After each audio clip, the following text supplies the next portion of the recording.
So hello everyone, hello class ninth. तो आज है आप सबका डे नंबर 2, है ना। ये डे 2 ही उड़ गया यार, इसको हटाया तो मुझे लाइन मारनी थी। चलो कोई बात नहीं। तो आज है आप सबका डे नंबर 2 एंड कैसा लग रहा है आपको, कैसी लगी फर्स्ट क्लास, तो है ना वो मुझे कमेंट में बता देना। सो जैसी भी लगी होगी, है ना, मज़ा आया या नहीं वो भी बता देना। एंड एक फायर के साथ, एक नई जोश के साथ हम स्टार्ट करते हैं। तो पहले तो ये बता दो कि आर यू रेडी, क्या आप सब रेडी हो? तो हम तुरंत स्टार्ट करते हैं, है ना। तो पिछले वीडियो लेक्चर में हमने किया था नेचुरल रिसोर्सेज को कंप्लीट, तो आज हम उसी के कुछ इंपॉर्टेंट पॉइंट्स डिस्कस करने जा रहे हैं जो पिछले वीडियो में हमने छोड़े थे। एग्जाम बेस्ड प्रॉब्लम्स आधे आज देखेंगे, आधे कल देखेंगे, क्योंकि इतनी बड़ी एनसीईआरटी के बस 8 ही चैप्टर हैं, 8 या 7, एंड बहुत बड़े बड़े चैप्टर हैं। सो ठीक है। सो भाई लेट्स गो, जल्दी से चलते हैं। ये है क्लास 6 का बैच। तो अगर आपका कोई भाई बहन 5th या फिर 6th में है तो उसको बोलो अरे भाई ज्वाइन कर ले, 1 फरवरी से चालू हो गया है बैच, तो क्या कर रहा है ना। नहीं बोलना तो मत भी बोलो। वैसे कभी कभी दोस्तों को भी शेयर नहीं करते क्योंकि उससे मेरिट लिस्ट बढ़ जाती है, इसलिए मत ही बोलोगे तो ही अच्छा रहेगा। लोग तो अपने आप ही आ जाएंगे, है ना। आप अपना बस पढ़ते रहो, इतनी खामोशी से पढ़ो कि तुम्हारी जीत ढिंडोरा पीट दे। ठीक है, तो चलो स्टार्ट करते हैं आगे का। तो ये आपका नया बैच, ये जो आपके क्लास के लिए वो क्लास 9th है ना, ये क्लास 9th। तो ये बैच था, तो ये स्टार्ट हो चुका है। और इस चैनल को अगर आपने सब्सक्राइब नहीं किया है तो देखो अभी मैं दिखा भी दूँ आपको सब्सक्राइब कैसे करना है। ये ऐसे पकड़ो और ऐसे करके इसको ठोक दो सब्सक्राइब बटन, है ना। सब्सक्राइब कर डालो एकदम अच्छे से। तो ये है चैनल हमारा जिसको आपको सब्सक्राइब करना है, जहाँ पे आपको मिलेंगे वीडियोस। तो ये था फर्स्ट क्लास आउट, आपकी क्लास फर्स्ट क्लास आउट का ये चैनल है ना। और क्या आपका जोश अभी कुछ इस तरह है, क्या आपका मुंह अभी कुछ इस तरह बना हुआ है जैसे कि साइड में ये इमोजी बनी हुई है, तो आप एकदम रेडी हो, you are just eligible for this class, है ना। और जिसका मुंह ऐसा नहीं बना हुआ है, जिसका मुंह रोने हुए जैसा बना हुआ है, भाई बाद में आ जाना, अब भी तो फ्रेश होकर आ जाओ पहले। ठीक है, तो चलो जल्दी से स्टार्ट करते हैं। New NCERT chapter 1 natural resources, now get ready for exam based problems, है। तो लेट्स गो। तो सबसे पहले मुझे आपको यहाँ पे एनसीईआरटी की कुछ छुपी हुई लाइंस बतानी, ठीक है, जो कि आप ध्यान नहीं दोगे, बट मैंने वो उठा के लाई है। एंड सबसे पहली जो लाइन है वो हमारे एनसीईआरटी के फर्स्ट पेज पे लिखी हुई है, जिस फर्स्ट पेज को कोई भी नहीं पढ़ता, जिसमें बस एक फ्रेज लिखा हुआ है एंड इंट्रोडक्शन है। एंड इस पेज से मैंने ये लाइन उठाई है। तो दूध सागर जो वाटरफॉल्स है वो गोवा के अंदर है, महाराष्ट्र के अंदर। पेपर में डायरेक्ट क्वेश्चन पूछ सकता है ना, सिलेबस से बाहर थोड़ी ना है। फर्स्ट पेज पे दिया हुआ है यार, और कोई फर्स्ट पेज को देखेगा क्यों? क्योंकि वहाँ पे बस पिक्चर बनी हुई है और एक यहाँ पे बस फ्रेज लिखा हुआ है ना। तो ये याद रख लेना कि दूध सागर वाटरफॉल्स गोवा में है and it is in Maharashtra. और मैंने आपके लिए यहाँ पे पिक्चर भी लाई है, तो कुछ इस वाले पार्ट में है ना, ये दिख रही है ना आपको मुंबई, तो ऊपर है गोवा वाला रीजन और इसी पार्ट में हमारा दूध सागर वाटरफॉल। तो बढ़ते हैं आगे। आज हम ज़्यादा नहीं करेंगे, ज़्यादा मिनट का वीडियो भी नहीं रहेगा, 6-7 मिनट का वीडियो रहेगा। Just basic important main point discuss करना है, बाकी क्या हम कल करेंगे, ठीक है ना। तो भाई अगला देखो, अगला एक और एक इम्पॉर्टेंट पॉइंट। तो अब आपको एग्जाम में क्वेश्चन पूछ सकता है कि what makes up a resource, एक रिसोर्स कैसे बनता है। फाइनली रिसोर्स मतलब उसमें कौन सी चीज़ें इंपॉर्टेंट होती हैं।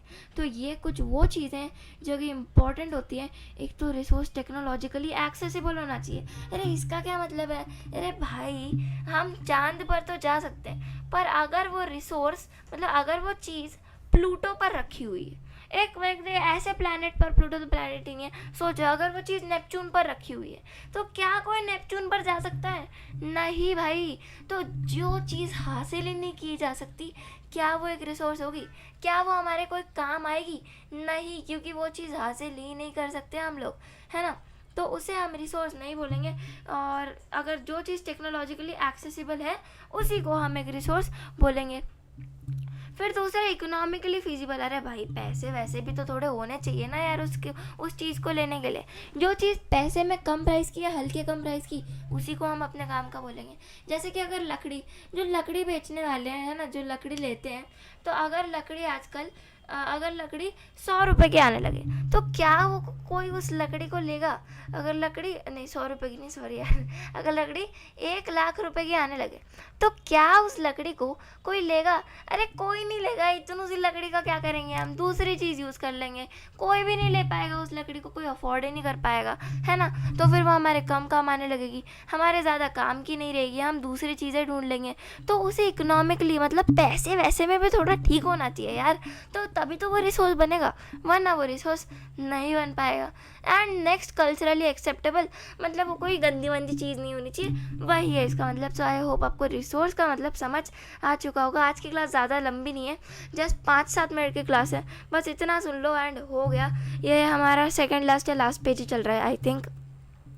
एक इम्पॉर्टेंट लाइन मैंने उठाई है एनसीईआरटी से, nature is a nurturer and नरिशर।